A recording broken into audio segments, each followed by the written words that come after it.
We finally made it! We finally made it, y'all! Ah! If you have not seen the movie yet, this is my review, and it might be slightly spoilerish. Yes, I'm talking about Avengers Infinity War. It was amazing. So I say slightly spoilerish because, I mean, I might slip up and say something, but I'm not going to give away major plot points.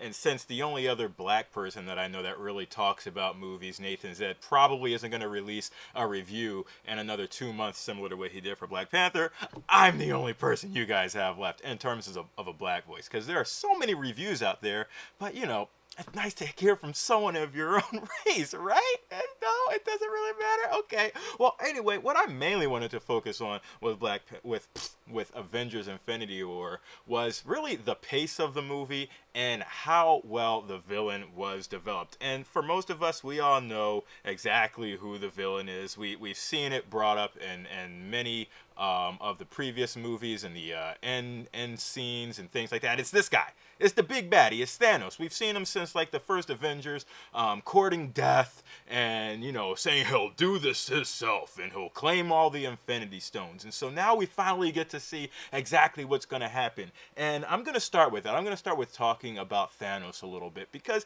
I thought they did him pretty well, but in terms of the entire arc of his progression from the very first Avengers when we see him, we start off with a very pompous type of villain who seems just hell-bent on ending, you know, the Earth, not even the whole universe, as we've kind of heard in the previous trailers.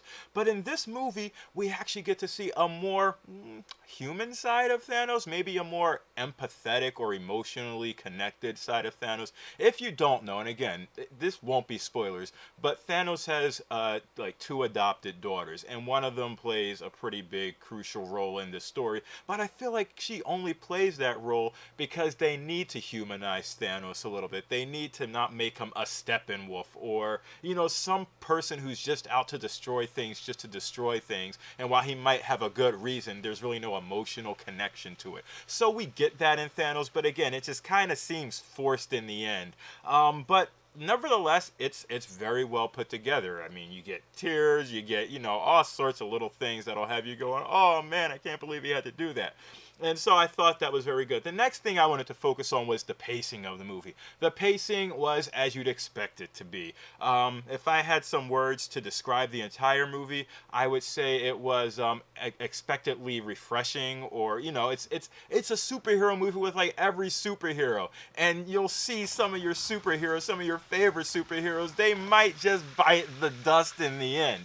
But it's to be expected, right? Because this is a huge production. And so these things just have to happen, unfortunately. So get ready to cry if you haven't really seen too many of the other Marvel superhero movies, and if you just don't really understand how the Infinity War series really worked to begin with. If you haven't seen Doctor Strange, then really be prepared to kind of be confused. But all the stones are in play in this movie. Like I said, the pacing from start to finish, you're moving quick. I mean, you're flying through this thing from the beginning to the end. You don't take a breath. But it is very funny. Somehow they figure out how to put comedy and these things, and it just works. I don't know why DC can't seem to figure it out, but the Marvel folks, the Russo brothers, James Gunn, I mean, these guys have figured it out. They know what they're doing when it comes to comedy.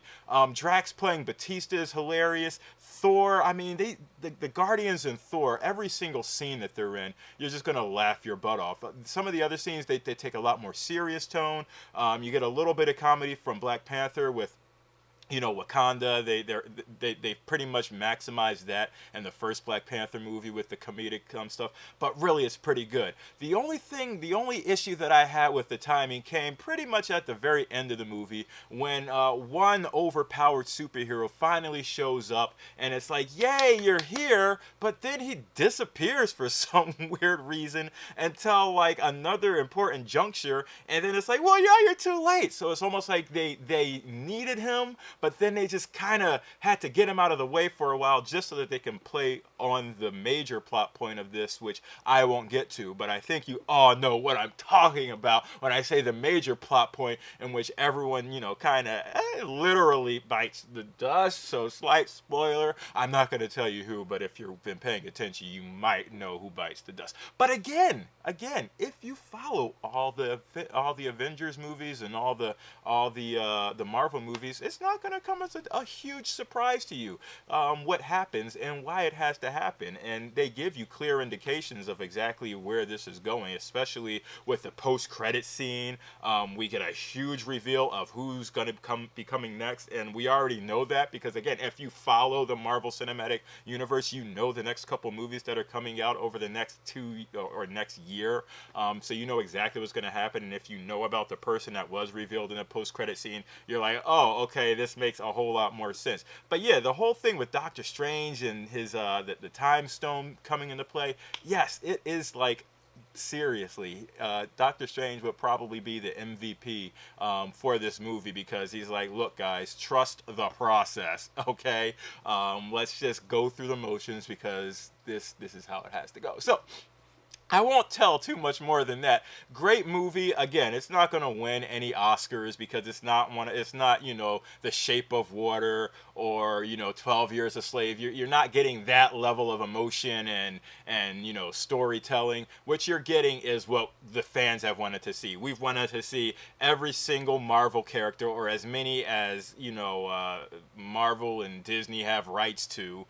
Wish we could have seen Wolverine, but you got to see as many Marvel characters play and get connected and see how they all interact, and you get to see all that stuff, and that's really what the fans wanted to see. So this is really a fan movie. They delivered from beginning to end with everything that you wanted to see. If you were a huge comic book fan, you got to see that, so you will not be disappointed in this movie. If I had to give it like an Academy Awards rating, I would still probably give it 3 stars out of 5. If I had to give it a fanboy rating, I would definitely give it 4, maybe even 4.25, up to 4.5 stars out of 5, because it is just that good. If all you care about is seeing like your superheroes really show off their stuff, and really, if you love the comedy of it, you will really enjoy this movie from beginning to end. And yes, this is one of the spoilers at the end. So I'm gonna end that there. Let me know what you guys think of the movie. If you've seen it already, let me know your thoughts. I would love to know. But that is all I have for you all today.